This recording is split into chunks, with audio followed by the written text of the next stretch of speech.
Hi Cancer, my name is Natasha. Welcome to my channel, Mercurial 8 Tarot. Today I'm going to do a monthly forecast for August 2021. The first part of this video I'll be talking about the astrology transits for August. And the second part I'll do a tarot reading for all 12 houses, looking at all 12 major areas of life experience. Now these readings are general, they don't resonate with everyone. Take what serves you and leave what doesn't. In the description box below you can find all of my contact information, and I will list timestamps for the astrological part of this video and also for the tarot reading. So let's go ahead and get started with the astrology for August. Starting off on August 8th, we have the new moon in Leo. Now this new moon is calling for you to take charge of your life, be brave, be bold, and put yourself out there. Get things started and just launch and go with the flow. But the new moon squares Uranus, so it's going to be challenged, or any new beginning is challenged by sudden and drastic changes. Make sure to remain quite adaptable. And also at the beginning of the month, we have Venus and Mars, and they're both in Virgo. In terms of your relationships, it makes you highly analytical and also quite selective. Now, as we move towards the middle of the month, we get two boosts. First one, August 11th, we have Mercury going into Virgo, its home sign. And this is going to boost you with a mental clarity. August 16th, Venus goes into Libra, its home sign. And it is going to be excellent when it comes to partnerships, when it comes to fairness, and also legal contracts. Now, August 19th, Uranus is going to go retrograde. And this is the planet of revolution, rebellion, and the awakener. It goes retrograde in Taurus. That means that Uranus is going to be quite grounded. But alongside Uranus, there are going to be a total of 5 planets in retrograde, including all of the outer planets. Now, Uranus, Saturn, Neptune, Pluto, and also Jupiter will be retrograde. In terms of the personal and collective, we're going to be processing a lot. Processing all we've been through, processing also generational trauma, things that have to do with the way things have been, the status quo, what we have done that has gotten us up to now, and what we need to change moving forward. After August 19th, we enter August 22nd, the full moon in Aquarius. And this is going to be the second full moon for Aquarius. The first one in July was at 1 degree Aquarius, and this second full moon is going to be at 29 degrees Aquarius. So the first and the last degree. Whatever you have not released in July, and after all of this intense retrograde of the outer planets, you're going to release it on the 22nd. Few hours after that, the sun is going to go into Virgo, and it is time to clean up, and it is time to get serious, get focused, focus on productivity, and focus on improvements, improving yourself, improving your conditions, and making any necessary changes that you need. It is also an excellent time to focus on health. On August 30th, Mercury is going to go into Libra, and this is going to be good for partnerships, for negotiations. It is a boost and good energy, good communications for all of that. So that is the astrology for August. Now let's get started with the tarot reading. These readings won't resonate for everyone, so make sure you take what serves you and leave what doesn't. Now, Cancer, your overall oracle is Grand Cross Provoker. Taurus also pulled this. The Grand Cross is a challenging aspect in astrology, but it brings out the best in you. With the Grand Cross as your overall oracle, there might be things that happen suddenly in your life that provoke great and radical change. It is time to adapt. There might be a series of challenges all happening at once that trigger something quite deep in you. These challenges can very well happen with a Capricorn or due to the lunar changes. The other two oracles that you pulled are Capricorn and the moon. Keep in mind, we have a new moon in Leo and a full moon in Aquarius. Capricorn rules the 10th house, the house of career. So there could be a lot of changes happening to you in that area of life. But when it comes to this Capricorn oracle, you have to evaluate your goals and your day-to-day reality, which will be important going into Virgo season. So focus on your climb, focus on your aspirations, be quite dedicated when it comes to your work and what you do daily. When it comes to the moon, you might very well be quite emotional. The moon is your ruler after all. So it does affect you quite deeply. With the moon energy, it's all about accepting the things that have happened, allowing your feelings to flow. Also communicating your feelings to others. Be mindful of your reactions as well. And be mindful of the triggers. The triggers that you'll face. Be gentle with yourself and quite nurturing as well. In your first house, the devil. You have Capricorn in your first house, but the first house is the house of self, how other people see you. When you have the devil in the first house and also as an oracle, in terms of career, this is your focus in August. It's like you're lit. You're lit, you're on fire. There is nothing that can stop you. Devil energy is raw passion, but it is passion that is difficult to tame and control, if nearly impossible. It takes strength. It takes will for you to control this energy. But when the devil energy is unleashed, there are great changes that you can achieve. If anything has been holding you back, enough is enough. I'm not having it. I am going to release all of my constraints and I am going to unleash my creativity. When it comes to your second house, the house of values, money, and investments, you have temperance, patience. If you're making major changes when it comes to work or when it comes to career, be patient while returns come into your life. Temperance energy is the energy of Sagittarius. So a Sagittarius might be important for you when it comes to finances. Sagittarian issues like publishing, education might be important and might affect your finances as well for the month of August. But patience and balance. Make sure that you don't overspend and make sure that you invest wisely. When it comes to your third house, the house of communication, a door opens into great stability. And the Four of Wands is a celebration.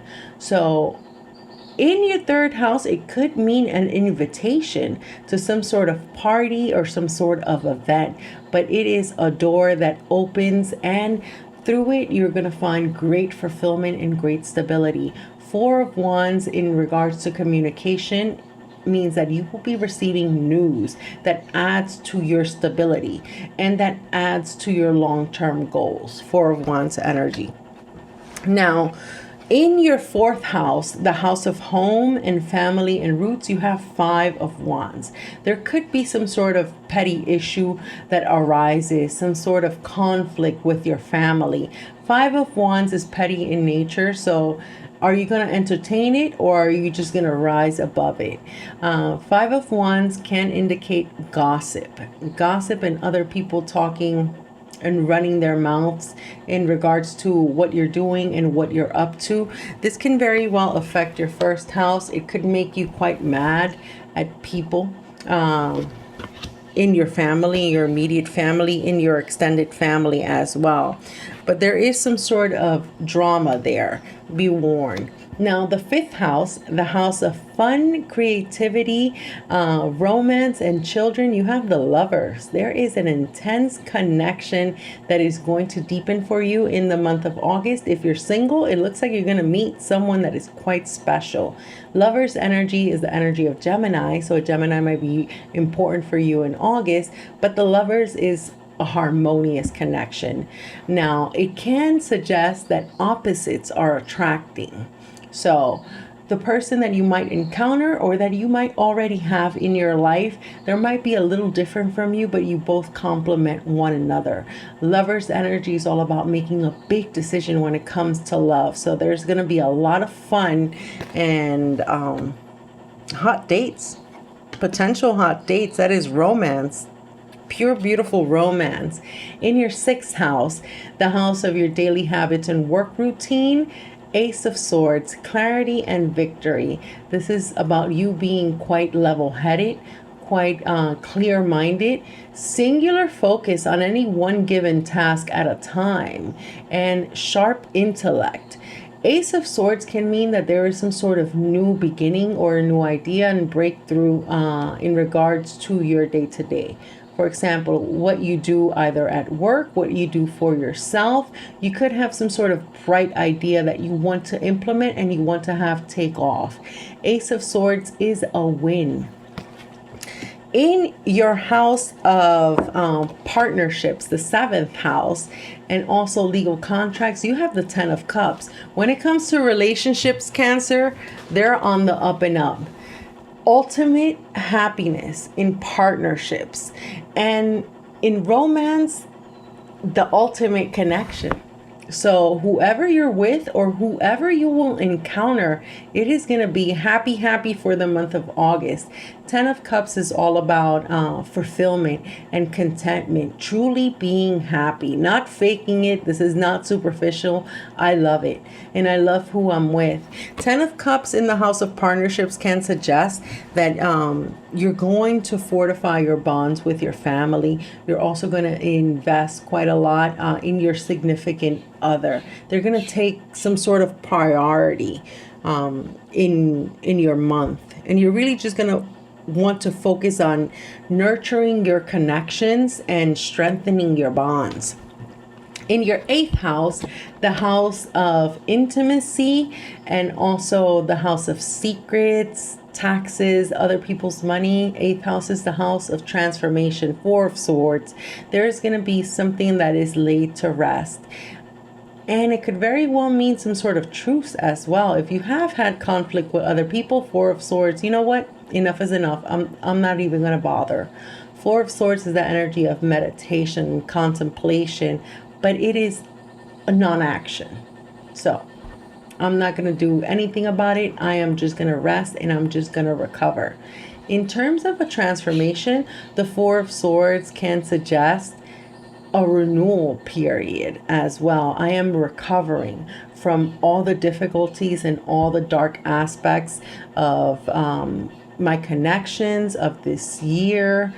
Any difficulty that I've had, I'm just in recovery mode, and I'm healing as well. So there's a lot of healing for deep issues.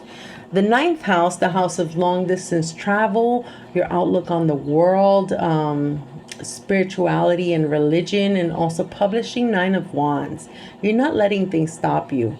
In terms of spirituality, the 9 of Wands is spiritual strength, and it is finding that power in you to continue. Even though things have been difficult, you're going to have that mindset, well, guess what? I'm not giving up. I'm not giving up on myself. I'm not giving up on those I love, because it seems like your partnerships are quite beautiful in nature. So they're going to be some sort of fuel for you to say, you know what? I have it in me to keep going. I have it in me to fight whatever challenges come my way, and I'm not going to let anything stop me. 9 of Wands in terms of your outlook on life to suggest that there's going to be some sort of boundaries that are drawn, some sort of defensive energy. If someone comes at you the wrong way, it's not that you're going to go on the attack mode. You're just going to defend yourself and really show courage in the face of difficulty. When it comes to your 10th house, the house of career, 9 of Cups, wish fulfillment is granted. This is happiness and getting something that you've wanted for quite a long time. Feeling good with yourself, feeling like you've achieved something. And 9 of Cups does suggest that you're going to be enjoying either some sort of success or the work that you do. And you do have Capricorn in your 1st house. So anything that has been holding you back, unleashed and unshackled. When it comes to career, a lot of good success. It's like you're toasting yourself. And in terms of communication, you could very well find yourself receiving some sort of news of promotion or news of increase. Nine of Cups, I'm happy to gain. I'm happy to receive, and I'm happy with what I've built so far. I can enjoy it. 11th house, the house of friends, your network, and also wishes fulfilled. You have the Tower. There's going to be some sort of shocking event that happens, either with one of your friends, one of your connections. Something's going to catch you off guard. The major change in your life is going to happen in your friendship circles, in your network as well. Now, this can also tie in to the Five of Wands conflict that you experience at home. It could be that there is a certain relationship or friendship that has a falling out.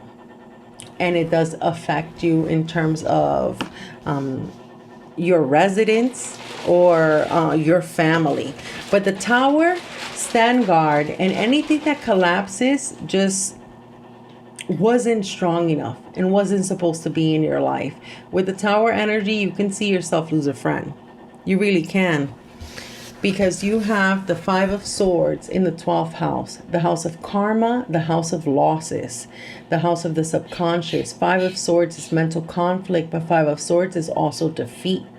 So you might face some sort of defeat. You might face some sort of conflict with a person that is quite cutting in nature. This is an argument and a situation that hurts. That hurts quite a lot. But it is time for you to focus on yourself, focus on your desires. When it comes to your partnerships, I do see that they're happy. There is just one issue.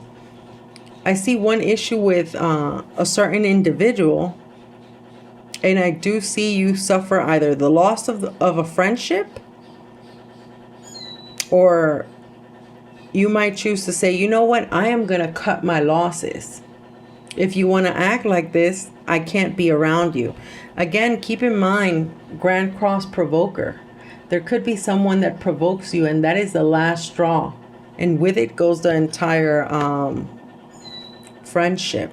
So keep that in mind, and thank you so much for watching, Cancer. Bye.